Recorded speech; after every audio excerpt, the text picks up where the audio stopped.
럭키 세븐을 아주 좋아하는, 참 좋아하는 사람이 있었는데, 주일날 교회를 가려고 아침에 일어나 보니까 그 시간이 7시 7분 7초였습니다. 기분이 아주 좋은 하루가 시작이 되었습니다. 교회 갈 준비를 다 하고 정류장에서 버스를 기다리는데 경마장으로 가는 777번 버스가 앞에 와서 섰습니다. 이상한 예감이 든 이 사람은 교회로 향하지 않냐고 경마장으로 가서 내렸습니다. 그리고 보니까 그날 달리는 말이 7마리가 있었어요. 그래서 이 사람은 7번 말에 전 재산을 걸었습니다. 그런데 그냥 완전히 망했습니다. 그날 달린 말이 7마리였는데 7번 말이 꼴등을 했습니다. 7번 말이 7등을 했어요. 여러분, 오늘 이민생활 속에서 많은 유혹이 있지만 그런 유혹을 다 뿌리치고 예배에 나온 사랑하는 우리 교우들, 하나님께서 놀라운 은혜를 부어주실 줄로 믿습니다. 우리는 지난 2주간 수요일 예배에 주기도문을 살피면서 같이 은혜를 받았어요. 하늘에 계신 우리 아버지요, 하늘에 계신 우리 아버지. 수요 예배에 나오신 분들은 다 그 뜻을 아실 거예요. 이름이 거룩히 여김을 받으시오며, 하나님의 이름이 거룩히 여김을 받아야 된다는 거예요. 우리가 하나님의 이름을 높여드려야 된다. 그리고 뜻이 하늘에서 이루어진 것 같이 하나님의 뜻이 하늘에서는 이루어졌어요. 근데 아직은 땅에서는 다 이루어지지 않았어요. 그래서 하늘의 뜻이 이 땅에서도 이루어지기 위해서 기도하는 내용이에요. 여러분, 주기도문 그 내용 잘 이해하고 기도하면 벌써 기독교의 모든 진리, 핵심을 다 꿰뚫어 볼 수가 있어요. 그리고 하나님께서 하나님의 뜻을 알려주셨는데 하나님의 뜻이 무엇이냐? 첫째는 하나님께서 모든 사람들이 구원받기를 원하시는 것, 이것이 하나님의 뜻이었고, 그뿐만 아니라 또 그 구원받은 백성들이 이 땅에서 거룩하게 사는 것이 하나님의 뜻이라고 했어요. 우리가 하나님의 뜻을 온전히 알 수가 없어요. 성경에는 분명히 하나님의 뜻이라고 알려주신 것이 우리들의 구원에 관한 것이고, 또 하나는 거룩하게 사는 삶입니다. 그뿐만 아니라 데살로니가전서 5장 16절부터 보면 항상 기뻐하라, 쉬지 말고 기도하라, 범사에 감사하라, 이는 예수 그리스도 안에서 너희를 향하신 하나님의 무엇이에요? 하나님의 뜻이라 했어요.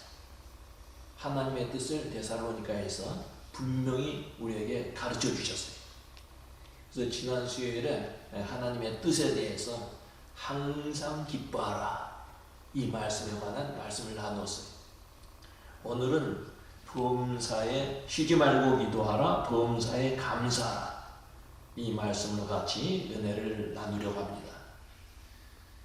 쉬지 말고 기도하는 것이 하나님의 뜻이라는 말씀이에요. 다시 말해서 끊임없이 기도하라는 거예요. 여러분, 기도는 우리들의 습관이 되어야 합니다. 좋은 습관은 우리가 지켜나가고 나쁜 습관은 다 버려야 되지 않겠어요? 그런데 기도 생활, 이것은 계속해서 이어질 습관이 되어야 된다는 말씀. 성경에 보면 기도하지 않은 것은 죄라 그랬어요. 아내로서 남편을 위해서 기도하지 않으면 그 죄예요. 남편으로서 아내를 위해서 기도하지 않으면 그것도 죄예요. 자식을 위해서 기도하지 못한 것, 나라의 지도자들을 위해서 기도하지 못한 것, 이거 다 죄라는 것입니다. 여러분, 기도하면 하나님께서 반드시 응답해 주십니다. 네. 이 하나님께서 기도하면 응답해 주시는데 참 기도하면서 우리는 신앙생활에 많은 체험을 하게 되어 있습니다. 저도 목회 생활을 하면서 참 기도에서 참 많은 기도의 체험을 했습니다. 목회하는 가운데 힘들고 괴롭고 지칠 때가 있지만 그러나 그러한 가운데 기도하면 하나님께서 신비한 은혜를 저에게 체험시켜 주시고 또 기도할 때마다 새 힘을 얻은 적이 한두 번이 아니에요. 필요한 것 있으면 하나님께서 채워주셨고 우리 교우들이 큰 질병으로 혹은 암으로 위기에 처했을 때 기도하면 하나님께서 치유해 주신 것이 한두 번이 아니에요. 여러분 우리가 기도한 것 그리고 응답받은 것 잊어버려서 그렇지 응답받은 것이 얼마나 많습니까? 여러분 기도해서 응답 많이 받으셨을 줄로 믿습니다. 근데 자꾸 우리가 잊어버려요. 응답받은 게 너무나 많아요. 하나님께서는 우리 가운데 질병이 있고 괴로움이 있고 고난 가운데 있을 때 가정 문제 때문에 혹은 자녀 문제 때문에 때로는 사업 문제 때문에 어려움이 있을 때 하나님께서 기도해 주시면 우리의 문제를 해결해 주실 줄로 믿습니다. 여러분 하나님 앞에 응답받기 위해서 간절하게 진실하게 기도해야 돼. 때로는 철회하면서도 기도해야 되고 때로는 금식하면서도 기도해야 돼. 그뿐만 아니라 우리의 기도 내용을 기도의 제목을 목사님에게 알리시고 혹은 장로님들에게 알리시고 그래서 함께 기도해요. 함께 기도할 때 중보 기도할 때 하나님께서 하늘의 문을 여시고 좋은 것으로 채워주시고 기적적인 일을 체험시켜 주실 줄로 믿습니다. 우리가 기도해야 돼요. 기도 잘하던 사람이 기도하지 않으면 그것은 영적으로 병든 증거예요. 시험에 든 증거. 어떤 분은 제가 한국에 있을 때 저는 참 기도 많이 했습니다. 삼각산에 가서 소나무를 잡고 기도하는데 소나무 뿌리가 뽑혔어요. 그 정도로 자랑을 하는데 지금은 기도 안 해요.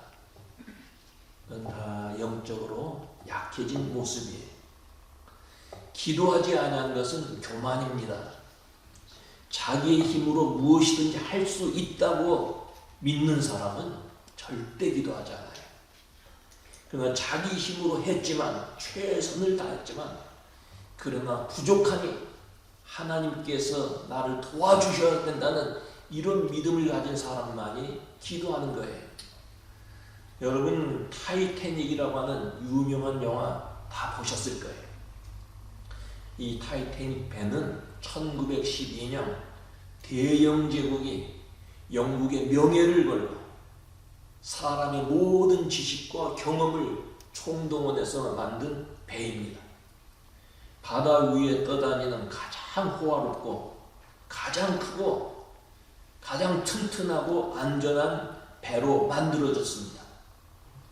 46,328톤, 길이가 259m, 깊이 20m, 폭이 28m인데 절대로 침몰하지 않는 배라고 했어요. Unsinkable boat라고. 절대 침몰하지 않는다.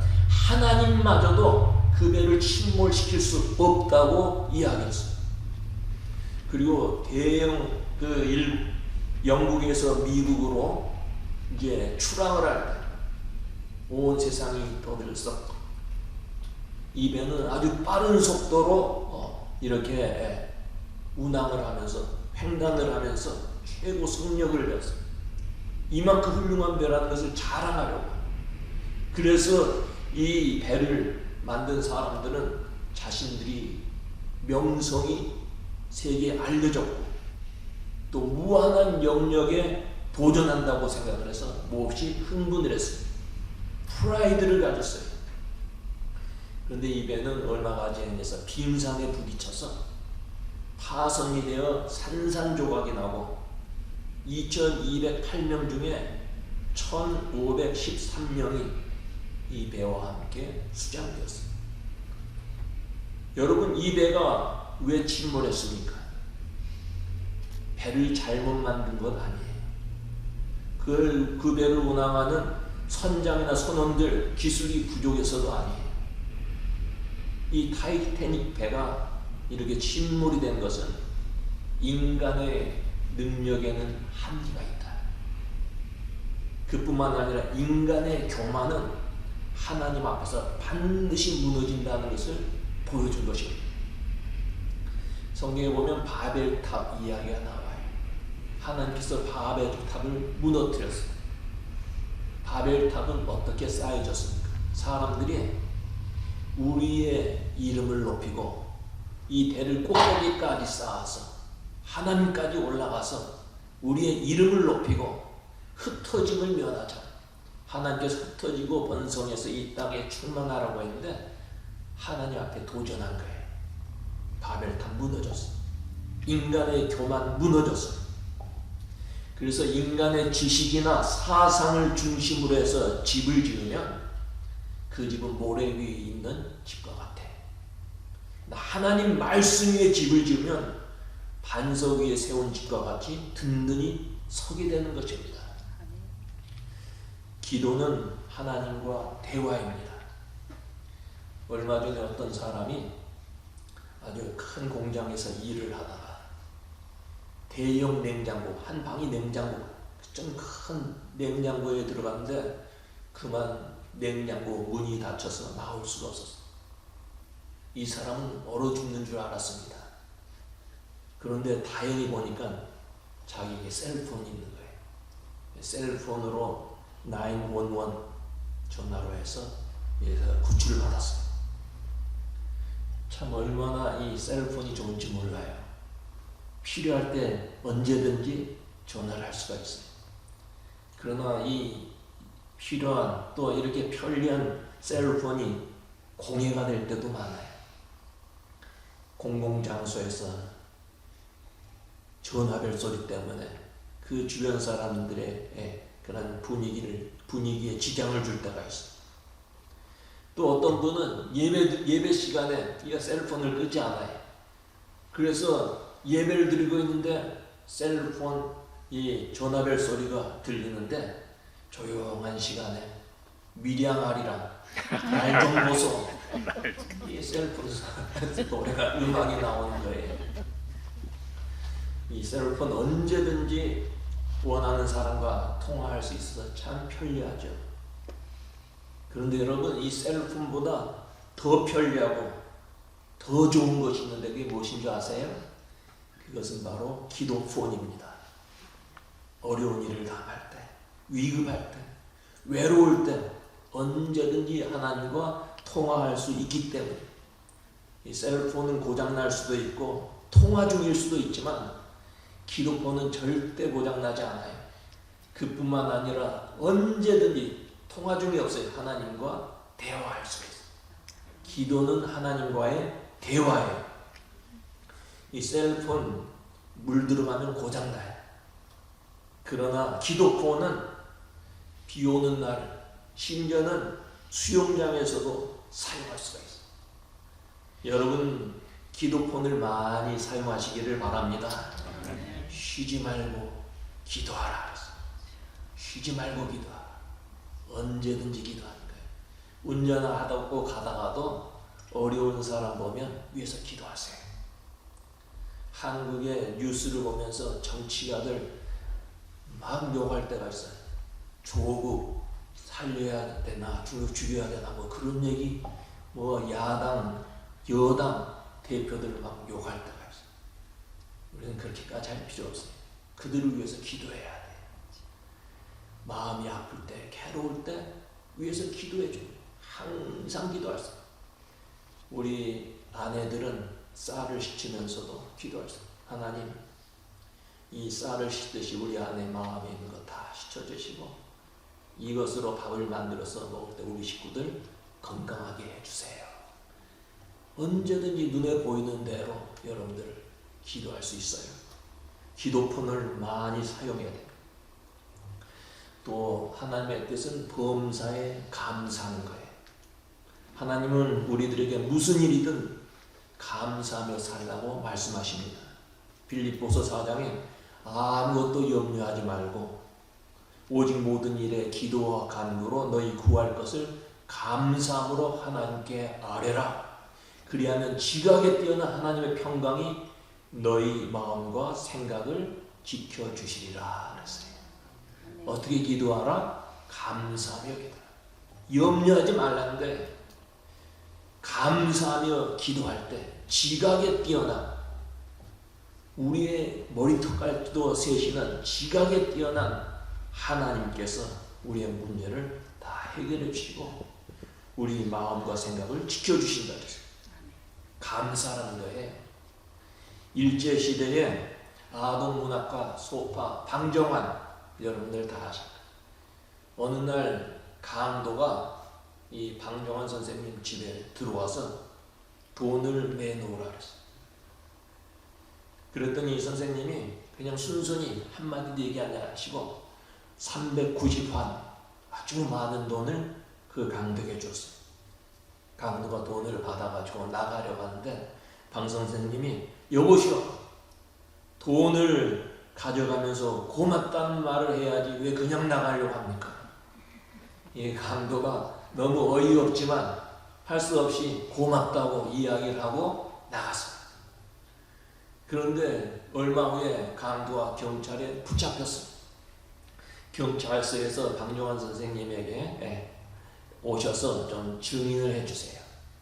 경찰서에 갔더니 이 사람이 선생님 돈을 빼앗아 갔죠? 물었습니다. 보통 사람 같으면 이 사람이 바로 강도입니다. 그렇게 말을 할 텐데 아니요. 나는 이 사람이 돈을 빼앗긴 적이 없습니다. 돈을 준 적은 있습니다. 그리고 이 사람이 나에게 고맙다고 인사를 하고 갔습니다. 경찰은 그 강도를 풀어줬어요. 그리고 이 사람은 나가서 위기를 넘기게 되었을 때 너무나 고마운 마음이 생기고 새로운 삶을 살게 되었다는 실화가 있어요. 억지로라도 감사하면 축복을 받습니다. 감사한 마음으로 사는 것이 하나님의 뜻이라 했어요.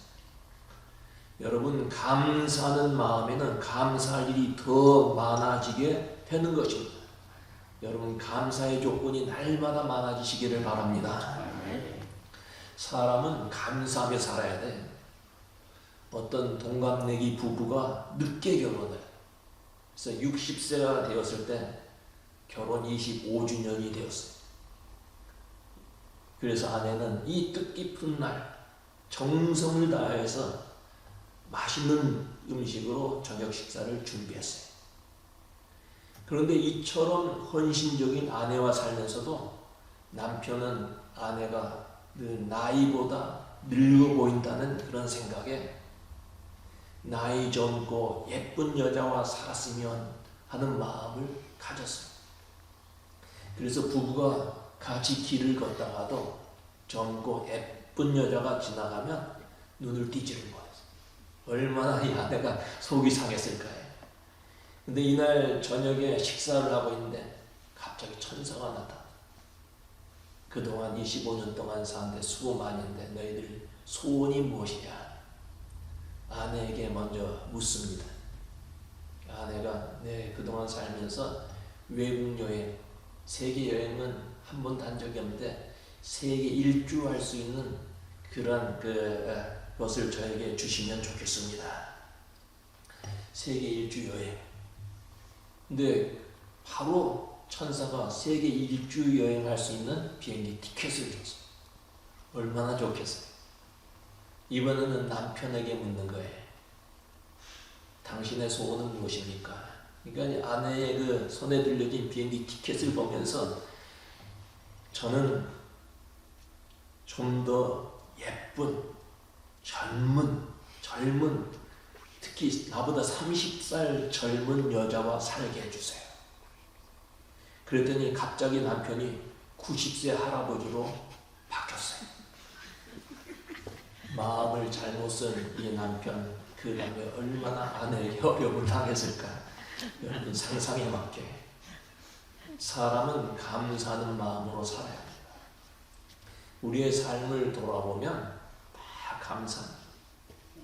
그래서 성경은 범사에 감사, 모든 일에 감사하며 살려는 거예요. 하루는 사랑하는 아들이 경찰차를 타고 집에 왔어요. 그리고 참 아버지 오늘 직장에서 퇴근하다가 잠깐 졸았는데 자동차가 언덕으로 떨어져서 2바퀴나 굴렀는데 차는 부서졌지만 저는 다치지 않았습니다. 하나님이 저를 지켜주셨어요. 얼마나 감사하지. 하나님 은혜에 감사합니다. 아버지가 참 감사하다. 다치지 않았으니 얼마나 감사하냐. 그런데 나는 너보다 더 감사한 일이 있다. 하루 종일 나는 운전하고 다녔는데 사고 나지 않고 무사히 집에 돌아온 것이 너무나 감사하다. 여러분, 사고 나서 다치지 않은 것 감사하지만 사고 나지 않은 것 더 감사한 거예요. 어떤 분은 질병에 있다가 고침을 받고 쾌유가 되어서 하나님 너무너무나 감사합니다. 그런데 여러분, 그것도 감사하지만 더 감사한 것은 아프지 않은 것, 병원 가지 않은 것, 하나님의 은혜 가운데 건강하게 사는 것 더 감사할 수 있어야 돼. 사고 났을 때도 감사, 사고 나지 않았을 때도 감사, 병 들었을 때도 감사, 건강할 때도 감사. 이런 사람에게 하나님의 은혜가 임하는 것입니다. 요즘은 머리카락 없는 분들이 좀 멋을 내기 위해서 이 머리카락을 심는다 해요. 참, 그런데 이 머리카락 심는데 한 머리카락 하나 심는데 한 5불 정도인데 5불. 그런데 앞머리가 좀 훤한 사람이 그 부분적으로 머리를 심는데 좀 잘 예쁘게 하려면 한 2,000개 정도는 심어야 된다. 그것만 해도 10,000불이에요. 10,000불. 그러니까 앞머리 조금 있는 사람은 벌써 10,000불 번 거예요. 그뿐만 아니라 사람의 머리카락이 20만 개 정도 돼. 20만 개. 그러면 얼마예요? 머리카락만 제대로 있으면 100만 불의 사나이, 100만 불의 여인이 되는 거예요. 우리가 한 일도 없는데 하나님께서 우리에게 많은 것을 거저 주셨어요. 우리가 호흡할 수 있는 공기, 이런 거 돈 내고 마시라면 마실 수가 없죠.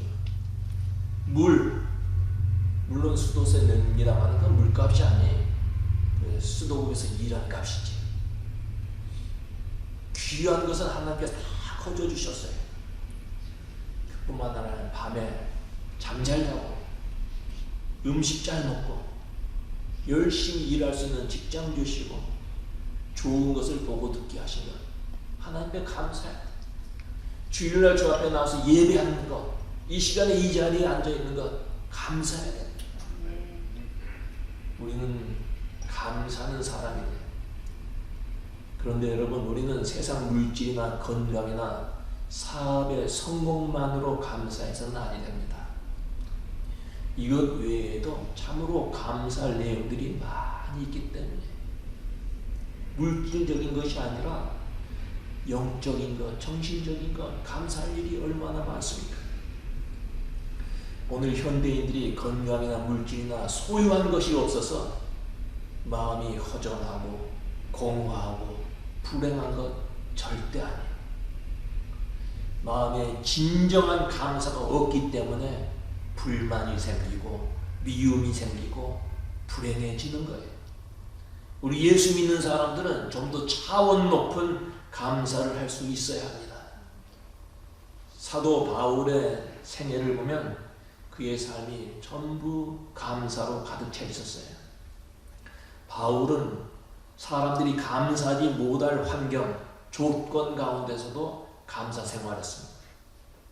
그는 복음을 위해서 일한 것이 하나님의 큰 은혜인 것을 알고 전도 여행을 하는 중에 굶주리고 추위에 떨 때도 감사했어요. 복음을 위해 감옥에 갇힐 때도 감사했어요. 하나님께서 나에게 이 귀한 생명의 말씀, 은혜를 부어주셨으니 고난이 와도 감사하고 괴로움이 있어도 감사합니다. 평안할 때도 감사했지만 어려운 일이 있을 때도 감사했고, 바울은 건강할 때도 감사했지만 병들고 아팠을 때도 감사했어요. 여러분, 우리들도 범사에 감사하는 성도들이 돼요. 바울처럼 병들고 사업이 안 되고 자식들이 속 썩일 때도 감사해요. 성경은 우리에게 어떠한 때든지 범사에 감사라고 말씀하시면 이것이 하나님의 뜻이라고 했어요. 여러분, 바울이 어떻게 그 고난 가운데서 어려운 생활 속에서도 감사할 수 있었을까요? 모든 만물에는 햇볕이 드는 밝은 양지가 있는가 하면 어두운 그림자가 있는 음지도 있어요. 다 양지가 아니에요. 우리의 삶에도 양지가 있는가 하면 음지도 있어요. 그처럼 아름다운 자태로 향기를 뿜는 장미꽃에도 가시가 있어요. 우리의 행복하고 아름다운 삶 속에서도 보이지 않는 가시가 있어요. 겉으로 보기에는 평안하고 행복해 보여도 가만히 보면 어두운 삶의 부분이 있고 자신을 괴롭히고 아프게 찌르는 가시들이 있어요.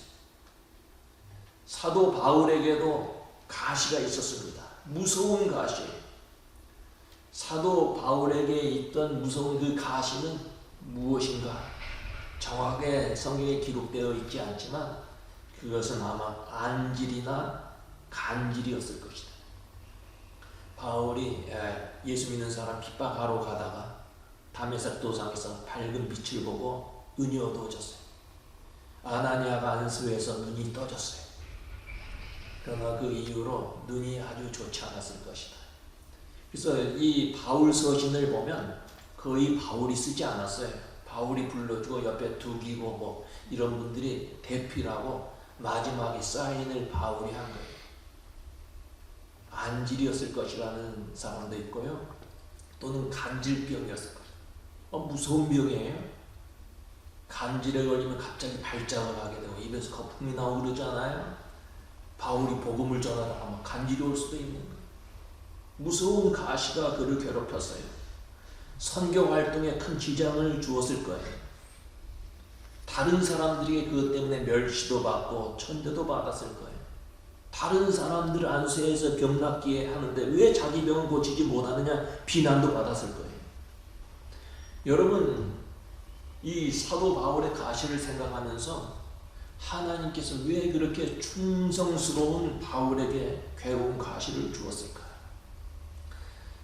가시가 있었는데 바울이 3번 이를 위해서 기도했다 그랬어요. 3번 기도했는데 여러분, 단순히 그냥 3번일까요? 작정 기도, 며칠을 했는지 모르지만 그렇게 해서 3번 기도를 했어요. 그러나 하나님께서 그 가시를 제거해 주지 않습니다. 왜 하나님께서 그의 가시를 제거해 주지 아니했을까요? 때로 우리에게도 고난이 올 때 하나님을 믿는데 주일마다 빠지지 않고 주 앞에 나가서 예배하는데 성실하게 사는데 하나님께서는 왜 이런 고난을 나에게 주실까? 왜 나에게 이런 질병을 주시고 가정에 어려움을 주실까? 왜 선한 사람에게 위기가 오고 괴로움이 오는가? 이런 질문을 할 수가 있어요. 여기에 대해서 사도 바울은 고린도후서 12장에 이런 계시를 받은 것이 지극히 크므로 너무 자고하지 않게 하려 내 육체의 가시 곧 사단의 가시를 주셔서 이는 나를 쳐서 자고하지 않게 하려 하심이라. 하나님께서 바울에게 가시를 주시고 그 가시를 제거하지 아니한 것은 바울로 하여금 자고하지 않도록, 다시 말해서 교만하지 않도록 하기 위함이라는 거예요. 바울이 신비한 체험을 했어요. 그뿐만 아니라 삼층천을 경험했어요. 바울은 다른 사도들보다 더 많이 수고했어요. 잘못하면 교만에 빠질 수 있어요. 근데 하나님께서 겸손케 하기 위해서 가시를 주었다. 여러분, 우리에게 주어진 가시가 무엇입니까? 고통스러운 일이 무엇입니까?